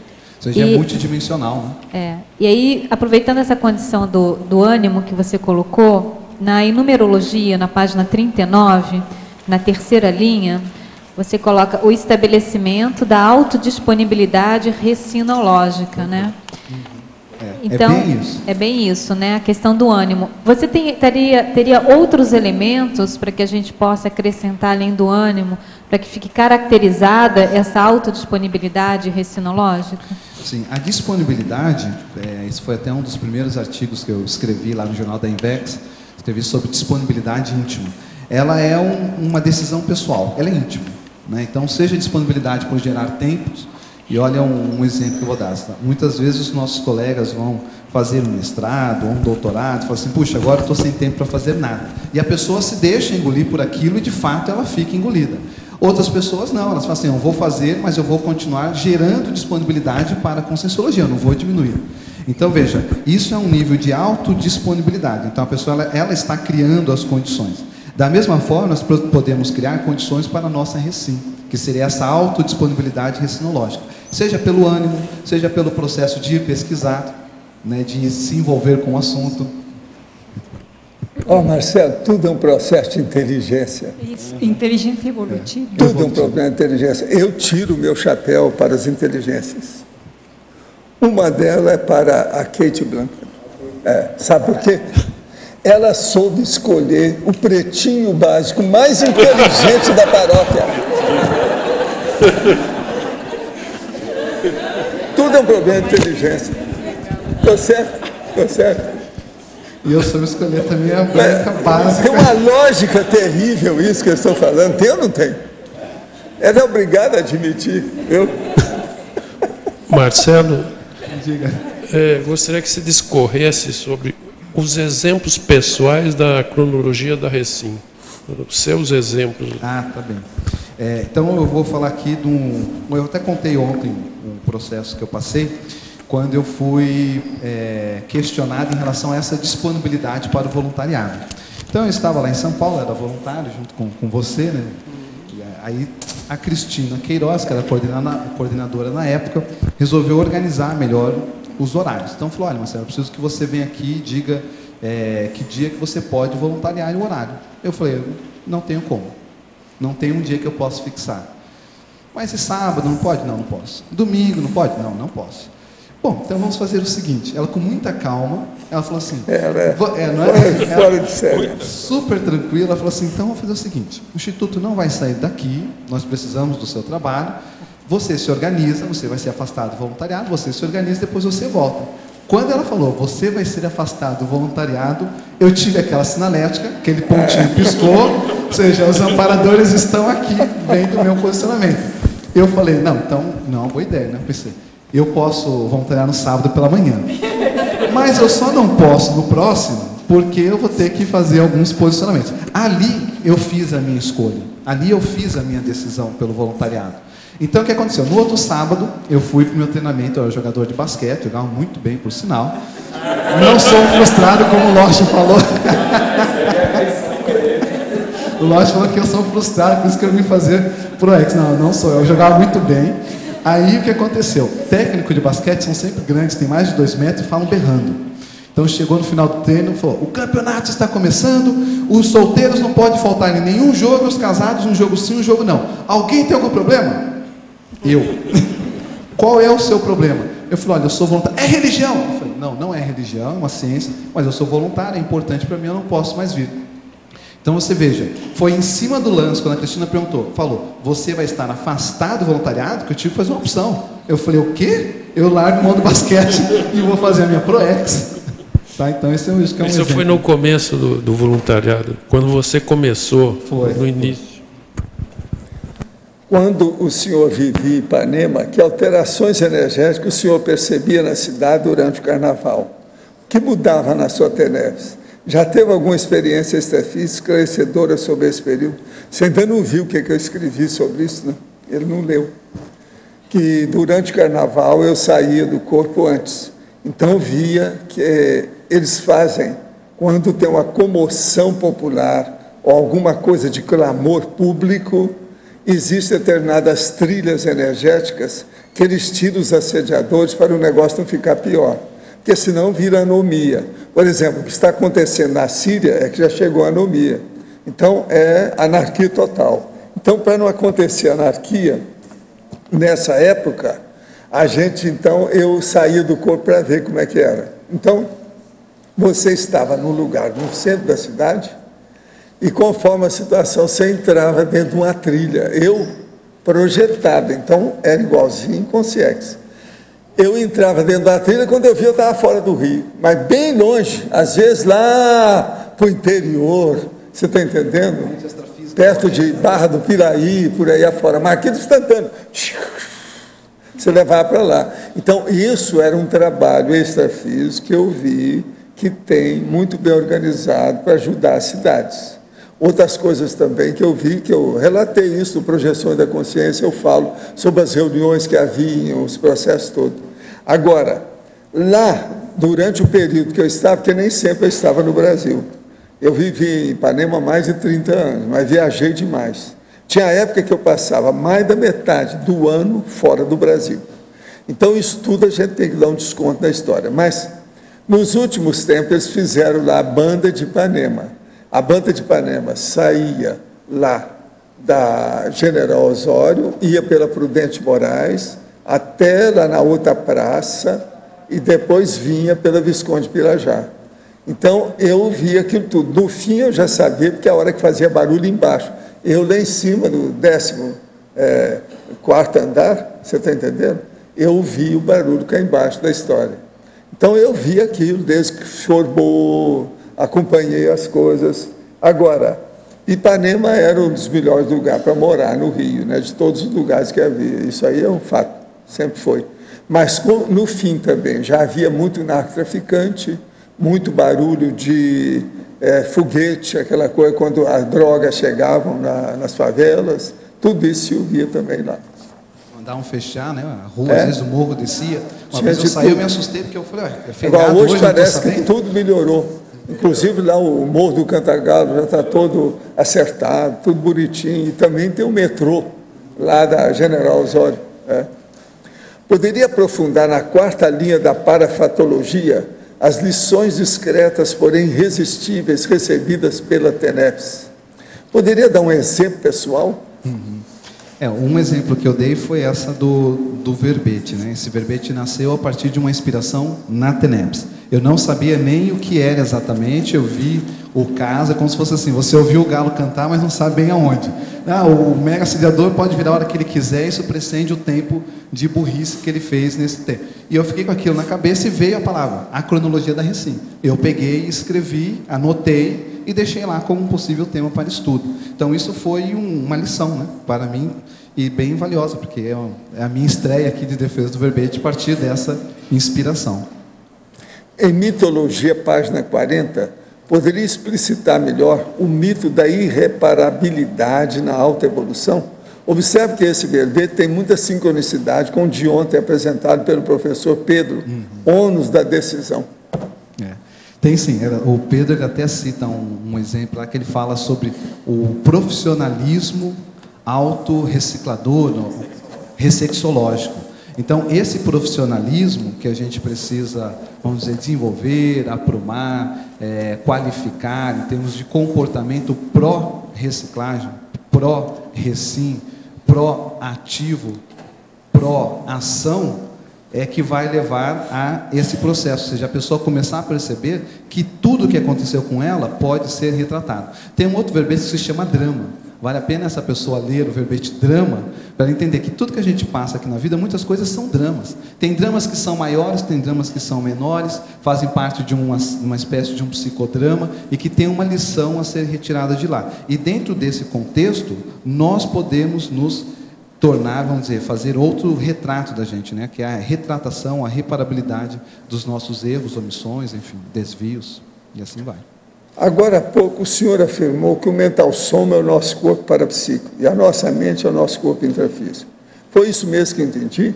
Poderia abordar novamente a questão? Não, vamos entender bem as coisas. O que interessa em você como consciência, é o seu paracérebro.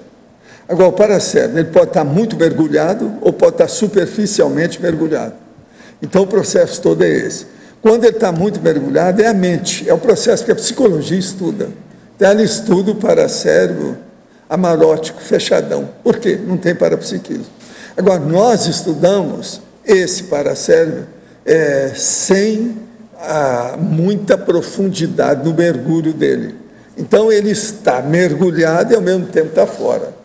Isso aí é que é o processo do paracorpo do autodiscernimento, que é o mental soma. É isso que nós chamamos a atenção. Para discernimento. O que é o autodiscernimento? É a pessoa saber o que é aquilo que é o melhor daquilo que é o péssimo. aquilo que é uma coisa novíssima, que vale a pena, porque é o presente e futuro, daquilo que é só passado, demodê, ultrapassado, anacrônico, fóssil.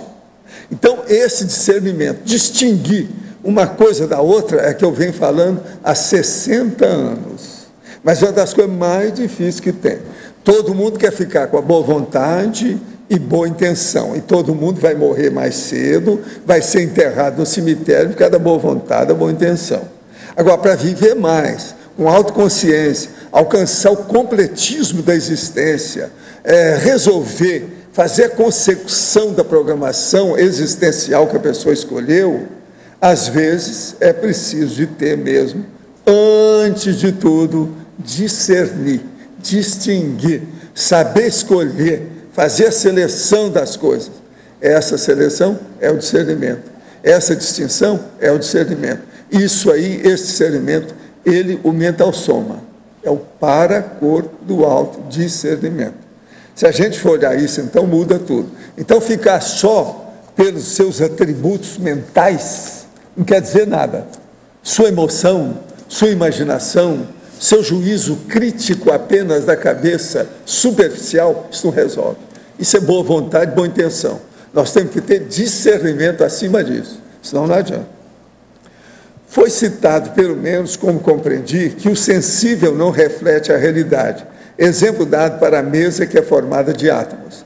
Desprezar o sensível ao privilegiar o racional não é o mesmo erro cometido na antiguidade ao privilegiar a razão? Não. Nós privilegiamos a razão, é de propósito, não achamos que esteja errado. O problema é que usaram mal o problema. A realidade sensitiva deve ser ignorada? A de bicho, sim. A instintual, sim. A de bicho é aquilo que está falando dos selvagens. Senão daqui a pouco nós estamos comendo uns aos outros. Entende? Como é que fica? Pois é. Experimente. Agora, o processo todo é a descrenciologia. E a sensibilidade mais avançada que a gente vê é o desenvolvimento do autoparapsiquismo lúcido. Agora, ó, e não aquele quem gosta de usar muito esse negócio da antiguidade sobre a razão é o povo aí que quer tirar o corpo fora. Ele aí, ó, está usando a mesma cara. Não vai nesse bico, não. A razão é a base de tudo. Sem ela não dá nada certo. É raciocínio, é a ponderação, é a reflexão, é a lógica, é o discernimento. Como é que fica? Sem isso não vai. Outra coisa, a razão, você sabe, só o Sombra sabe, a razão que, não é? Tem um monte de bobagem nessa história. Já usaram isso de tudo quanto é jeito. Agora, pensa, raciocínio lógico, raciocínio prioritário, raciocínio cosmoético, raciocínio evolutivo. Você aí vai entender o que nós estamos chamando de razão. Aí você vai dar razão para a gente. E eu acho que ele também não entendeu o exemplo. Porque quando eu falei que a matéria parece muito sólida, mas ela não é, eu estou fazendo com que a pessoa, ou pedindo que ela pense sobre essa ilusão que é essa dimensão intrafísica. E tem outra coisa. Você com psicossoma, fora daqui, bem longe dessa dimensão, lá é mais concreto que aqui. Exato, perfeito. Alguns relatos de soldados que participaram por longo período de combate dizem que nesse período foi quando eles mais sentiram vivos, alertas e racionais. Acredito que a SAB seria uma das explicações. Mas o que explicaria o fato de estarem alertas e racionais? Adrenalina. A pessoa está com a adrenalina a mil. Agora, não é só adrenalina, não. Tem outros neurotransmissores também junto nessa história. Não é só adrenalina, não. Porque tem uns que agem igual a cocaína, né? A endorfina, por exemplo, às vezes é uma verdadeira cocaína do corpo. Isso tudo a pessoa tem que ver. Agora, o problema é o seguinte, a pessoa se sente bem, principalmente o soldado, porque ele volta a ser aquele bicho de milênios, aquilo lá dentro dele. Ele está mexendo na parte vegetativa, umbilico chakra dele. O problema todo é esse. Há uma regressão absoluta dentro do processo. Há soldados assim. Olha bem esse que eu estava lendo aí outro dia aí do Sniper. Ele acha que está certíssimo. Ele é um herói, ele é um ícone, é um ídolo. Agora veja, vocês querem ser ídolo desse povo? Ídolo da baratrosfera. Quem é que quer ser? Agora veja, é uma identidade extra. Quem é que quer ser? Marcelo aqui. Agora, a gente não precisa estar perguntando quem é que quer ser. Aqueles que são, já são. Marcelo. Professor, aqui no B. Aqui. Oi. Aqui. Aqui. Na página 39, numerologia, você poderia esclarecer um pouco o estabelecimento do tempo do autoenfrentamento? Estabelecimento do tempo do autoenfrentamento. Sim, achei. Então, quem estabelece o momento do autoenfrentamento é a pessoa. Você pode ter uma informação, há 10 anos alguém vem, tem uma conversa com você e te aponta, olha, meu caro, seu temperamento, ele é assim, isso vai te dar problema. Você ouvir aquilo e passar de um ouvido pelo outro, deixar para lá. Passa por uma série de experiências na vida, tem uma série de problemas em função daquele temperamento que já foi apontado antes, e chega num ponto que você entra naquela saturação. E fala assim, não, eu tenho que mudar isso agora. Então, quem estabelece esse tempo para fazer o autoenfrentamento dessa postura, da ideia, do comportamento, enfim, do que for, é a própria consciência. E se nós ficarmos mais conscientes em relação a isso, nós podemos entrar naquele ciclo de promover a Recim mais rápido. Não demorar 10 anos para cair a ficha, né? E fazer o movimento de mudança. Mas fazer na hora que cai. Ou seja, dar relevância e importância para a informação que chega no seu devido tamanho. Então, isso que eu quis destacar aqui nesse trecho. Ok. Eu queria perguntar para vocês se algum de vocês tem que ver com essa pasta aqui. Ela foi colocada lá em casa, eu não sei de quem é isso. Tem aí um processo de uma ideia lá dentro, desenvolvida. Eu não sei quem é. Não tem nome, não tem nada. Não é ninguém, né? Então eu vou ficar de olho para ver. É da Apex, mas não tem nada a ver com a Apex. É uma ideia que está aqui dentro. E na página muito bem 40, estudada, etc. Preciso ver quem. E na página 40, fobiologia, a decidofobia impedindo o aproveitamento lúcido das janelas para as autorrecins on time. Isso. Então, a decidofobia, a pessoa que não decide, né? Eu lembro que quando eu fui convidado para vir para Foz do Iguaçu, foi um telefonema, numa quarta-feira, na reunião de diretoria, o João ligou e falou, Marcelo, nós temos um desafio para você. Eu falei, se for possível, né? O que é? Não preciso que você vá para Foz. Eu pensei, uma itinerância. Aí ele falou, não, que você mude para Foz. Eu fiquei naquele silêncio, assim, e eu falei, puxa, como assim, João? Pois é, você viu, a gente quer ativar lá a unidade de PC, etc, etc, e a gente viu que você hoje é o perfil que está mais disponível, tem outras pessoas, mas... Eu falei, tá, então eu posso pensar uns dias? Aí eu pensei uns 3 dias. Fui para a praia, eu tinha uma viagem marcada. Nessa viagem para a praia, eu não sabia distinguir o que era io do que era Joe, ou seja, italiano de espanhol. E eu tive uma projeção e me aparecia uma senhora com o cabelo curtinho e ela falava em espanhol comigo e eu entendia tudo. E ela falava, porque você vai ajudar muito a minha comunidade? Isso aqui. Eu voltei e falei, João, eu topo. Cheguei em casa e falei para minha mãe, eu vou para Foz. Eu já itinerava, ela falou, então tá bom, achou que era uma itinerância também. Aí eu falei, não, eu vou mudar para Foz. Quando você vai? Daqui uns 3 meses, 4 meses, fazer uma transição. Dá uma semana, me liga o Ricardo Caprari. Ô Silva, o Alex está saindo de itinerância, a gente precisa que você vá semana que vem. Mas é a transição. Não, esquece isso que a gente vai arrumar alguém para ficar no seu lugar. Faz suas malas que você vai.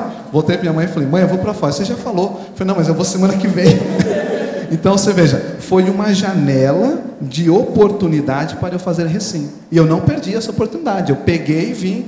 E faria de novo se tivesse essa oportunidade. Ou seja, eu vim com as minhas 2 malas, fiquei num hotel, fiz telemarketing de orelhão público para fechar a primeira turma. O meu primeiro voluntário foi meu primeiro aluno, que ele veio comprar o livro e falou assim, e quem está te ajudando? Eu falei, eu e os amparadores. O que você precisa? Eu falei, eu preciso de tudo, sala, cadeira, mesa. E ele me ajudou bastante. Então, acho que assim, esse posicionamento on time, em cima do lance, dentro de oportunidades evolutivas, vale a pena que a gente cresce muito.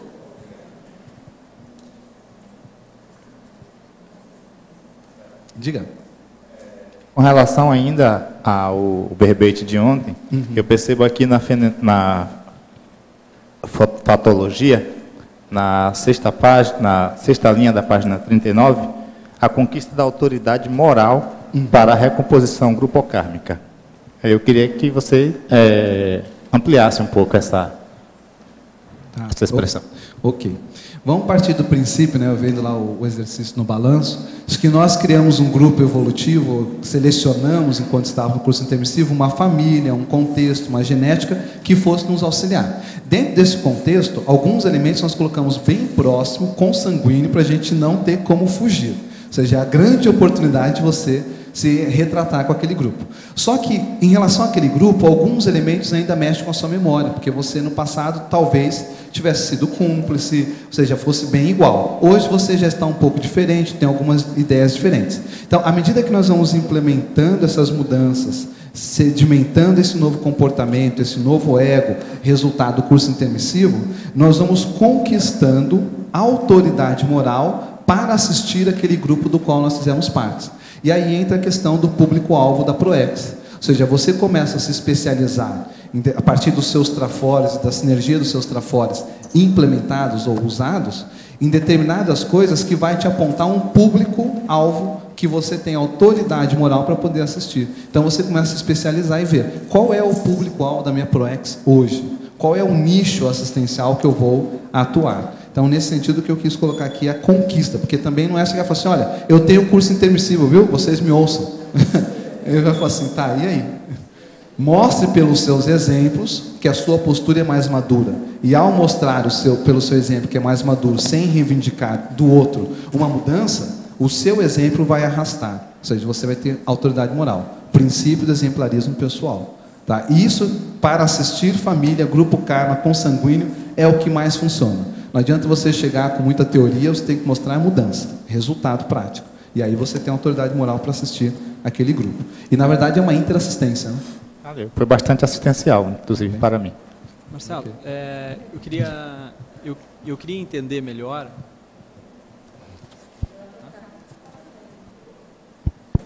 Alô? Agora desligou. Eu queria entender melhor como é que você relaciona... Alô? Ah, tá. Eu queria entender melhor como é que você relaciona, como é que você conjuga essa acronologia da Recim com essa demanda temporal para estabilizar uma Recim do temperamento, né? Quer dizer, que a mudança de temperamento leva aí mais de ano, enfim. Como é que você entende? O temperamento a gente sabe que é uma das últimas coisas que a gente muda, né? Então, o temperamento é aquilo que está mais na nossa fímbria, mais na nossa essência, nosso jeitão. Então, não é uma coisa que a gente muda de uma hora para outra. Mas já existem certos elementos que a gente pode começar a tomar decisões e mudar e que compõem essa árvore. Né? Então, vamos dizer que nós somos uma grande árvore. Então, você tem os galhos, tem as folhas, tem os frutos que você realiza e você tem o tronco e tem a raiz. O seu temperamento é a sua raiz. Agora, para você fazer uma mudança estrutural na raiz, você tem que começar a mudar primeiro esse entorno. Então, eu vejo que alguns elementos a gente vai conseguir implementar essa cronologia, ou seja, diminuir o tempo entre a decisão e a deliberação, e isso vai, no longo prazo, na acumulação dessas recins, mudar o nosso temperamento. Tá? Eu acho que é mais uma consequência. Você falou mudança de temperamento, que demora mais de 1 ano, foi isso que falou? Mais de vidas, né? O que é isso? Às vezes demora 1 milênio. 1 milênio, né? São vidas para chegar a mudar. O temperamento é a última coisa, né? Que muda o nosso jeitão. Isso. Temperamento não é fácil. É ou não é, Adélio? O que você acha? Ô, Adélio, você não perguntou nada. É ou não é, Alindário? O que você acha? Dá meu temperamento de carcamano e ele de gaúcho. Eu não sei onde é que ele está. O Jaba não caiu. Sabe perguntar para ele também. Professor, aproveitando então essa questão do temperamento. Ele foi convocado. No seu, gaúcho. No verbete aqui, efeitologia, o senhor coloca aqui basicamente os efeitos do nosso rastro kármico, das ações que nós geramos sobre nós mesmos e sobre os outros. Esse é o resumo desse mais ou menos verbete aqui. E o senhor fecha com essa conclusão aqui da autocracia, né? Autocracia. O que você acha? Para gaúcho não é uma boa? Para a turma do Getúlio Vargas, porque hoje, São Borja, um dos maiores problemas... Farroupilha. Um dos maiores problemas kármicos, vamos dizer, seria a autocracia em si? Aproveitando. A autocracia é um dos mais sérios, né? O processo do poder, né? É a base de tudo. Você não está vendo aí o processo da primavera árabe? O que aconteceu? Tudo é autocracia. Agora, nós estamos vivendo uma época que a autocracia foi a mais combatida em toda a história humana. Nunca se combateu tanto a autocracia como agora. Isso é seríssimo. Século XXI. mudou esse processo, por exemplo, aí essas ditaduras árabes. Isso é terrível. O povo já está mais consciente disso. Muito difícil. Autocracia, efeito. Então, nessa reciclagem planetária, a autocracia está sendo o foco, vamos dizer assim, nesse Agora, veja, aqui que nós estamos falando do temperamento é a mesma coisa. A pessoa autocrata há quantos séculos? Para não falar milênios. Temos que pensar nisso. Autocracia. Agora, o que é o egocentrismo básico do adulto? É a autocracia. O que é uma supercentralização? É a autocracia. E uma das coisas mais difíceis que tem é você liderar sem centralizar. Minha vida toda é um dos maiores problemas meus. Você fazer as coisas sem precisar de pôr tudo na sua mão. Você tem que distribuir a responsabilidade, funções, encargos, empreendimentos, serviços. O povo não entende isso. Mas, às vezes, tem pessoa que chega e entende. Foi o caso que aconteceu com o Jean-Pierre. A hora que ele vai no instituto e vê, mano, você é o presidente aqui, você não aparece, você é o último. Isso é descentralização. Mas, veja, quando eu fui fazer o instituto, os advogados todos estudaram o negócio e o nível do trabalho que eu tinha junto com o Benito Caleri. Ele vira para mim e fala, você tem que segurar isso, o negócio é com você, porque você que é conhecido. Senão, você vai demorar demais com isso. Mesmo assim, eu demorei, né? A situação não é fácil. Agora, você até descentralizar não é fácil. Primeiro você tem, às vezes, que centralizar, para depois descentralizar. Agora, o ideal é a hora que você descentraliza. Essa questão que o senhor comenta aí do colegiado, que a ideia, né, da continuidade do seu trabalho... Mas o colegiado é que é isso. É o que eu estava falando para você outro dia. Eu, por exemplo, desejaria vir aqui e ficar quieto, ninguém me conhecer, eu sentar lá em cima e ouvir tudo. Que é o que eu queria fazer, que eu quero fazer com a turma de evoluciólogos. No colégio invisível deles, eu quero aparecer, ser o último, na última carteira que atinge, ser aluno ouvinte. Não dá palpite, só escuta. Isso é o máximo em matéria de descentralização. Porque a hora que você amadurece, ou a hora que você está na frente de alguma coisa, tudo bate em você. Os spots, holofotes, os recursos, as decisões.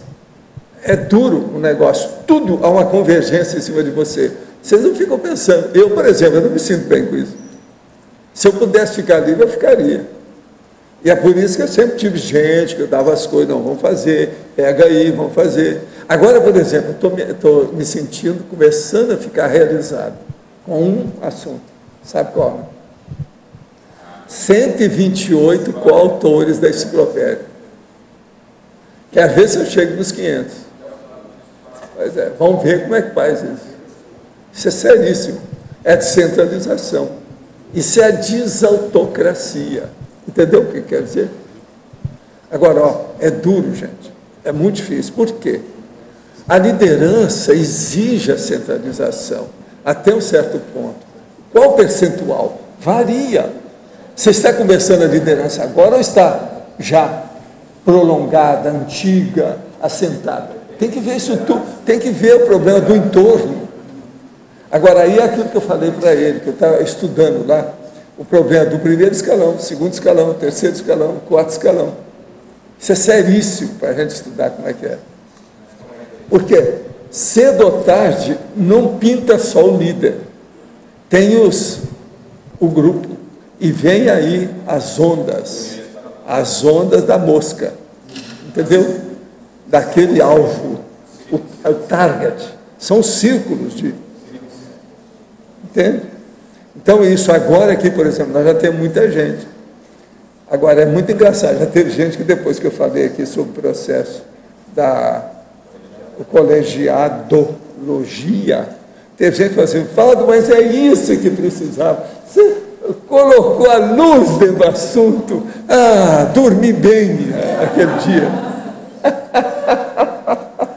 Como é que tem gente preocupada? Agora, veja, esses que são preocupados é porque eram da centralização. Eles estão mostrando o problema deles na gente. Você está entendendo? É uma projeção. Até um certo ponto é uma somatização. Entende? Só que tem que a somatização na cabeça. A pior somatização que tem é a neurológica. É aquela que pega o mental soma. Essa que é a mais brava que tem. E geralmente ela é ideológica, ela é ideativa. Entende como é que é a base? É isso aí. Agora, Marcelo, nós precisamos de ver você e também a Kate Blanket. Como é que fica para defender aí os processos nossos? Como é que nós ficamos? Quantos são para ele aí? Olha lá, ó. Ela já arranjou um gesto. Vocês não podem fugir dessa. Essa é terrível que ela arranjou. A Kátia é criativa. Passou. Agora, gente, ó, muitas graças para todo mundo e hasta amanhã. Os nossos comerciais, então, por favor. Obrigado. Hoje tivemos 113 assinaturas no livro de presença, 16 perguntas presenciais e 22 perguntas online. Hoje teremos os recados da Nina sobre jornada de conscienciometrologia, o Regresson sobre qualificação docente, a Lilian sobre acoplamentário, o Everaldo e a Cristina sobre cursos teática do Código Pessoal de Cosmoética, e na sequência a Cristina também sobre imersão na paradireitologia. Boa tarde. Em nome da Conscius, convidamos vocês a participarem da primeira jornada internacional de conscienciometrologia, que ocorrerá nos dias 6, 7 e 8 de julho de 2012, aqui em Foz do Iguaçu, no Discernimento. A programação conta com 2 mesas de debate, 2 campos autoconscienciométricos com a professora Epicom, Marina Tomás, e 6 conferências. Dentre as conferências, nós temos os temas autocriticidade cosmoética, intermissividade, autocoerência prioritária e também timeline da conscienciometria. As inscrições podem ser realizadas na recepção do CAEC pelo telefone 45 3525 2652.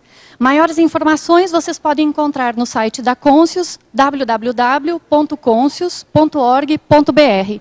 Participe, nós aguardamos vocês. Obrigada. Olá pessoal, boa tarde. A Reaprendência gostaria de convidar os professores de Conscienciologia, aqueles que estão em processo de formação, são professorandos, são candidatos à docência, para participarem da 10ª qualificação docente. 10ª qualificação docente. Na 10ª qualificação docente, a ênfase vai ser especificamente em cima do trabalho com as energias e na questão da conexão com os amparadores. Então, durante o sábado, nós vamos fazer dinâmicas voltadas unicamente para a questão da instalação do campo, da percepção desse campo, da interação energética. E no domingo a ideia seria que os professores dessem uma aula, uma microaula, na qual eles vão colocar em prática essa percepção, essa instalação do campo, essa conexão com a equipe extrafísica. Então quem tiver interesse nessa temática específica, que é a questão da parapercepciologia do trabalho com as energias, entrar então em contato com a Reaprendência através do e-mail contato@reaprendência.org ou então informações na recepção do CAEC. Obrigado.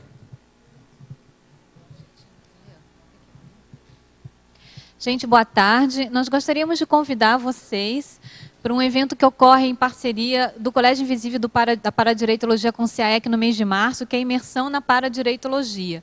Então, nós vamos ter uma série de atividades, de cursos, em que terá como foco central a temática da cosmoética e do paradireito.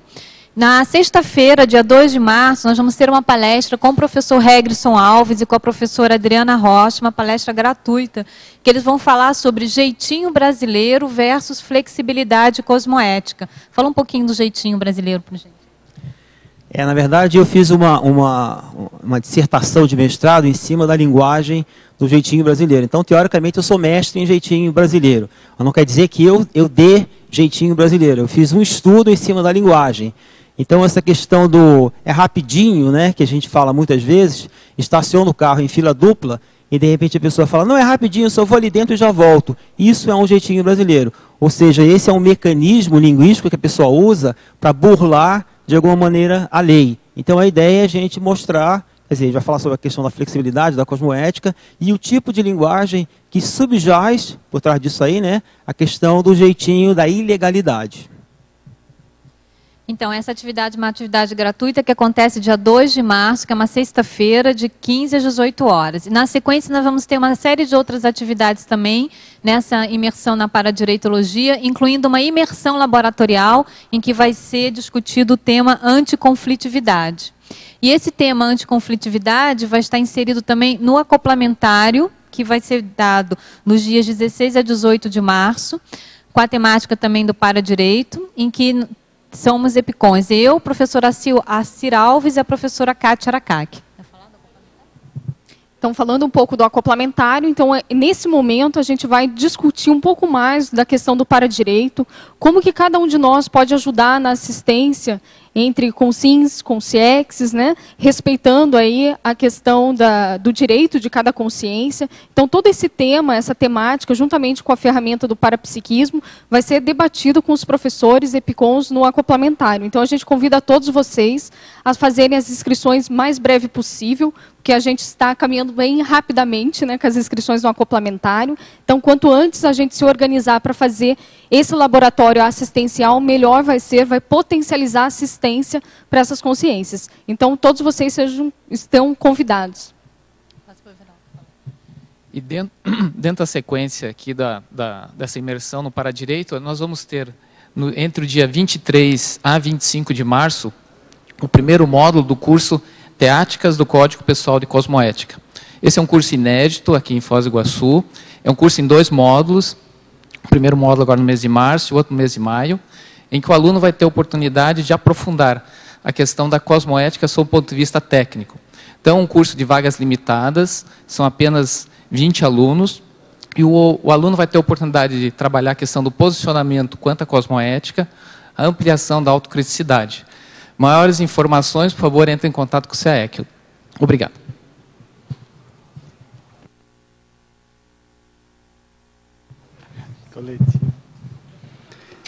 Para amanhã teremos o verbete couraça holossomática, a especialidade para patologia, a autora professora Alzira Kesin.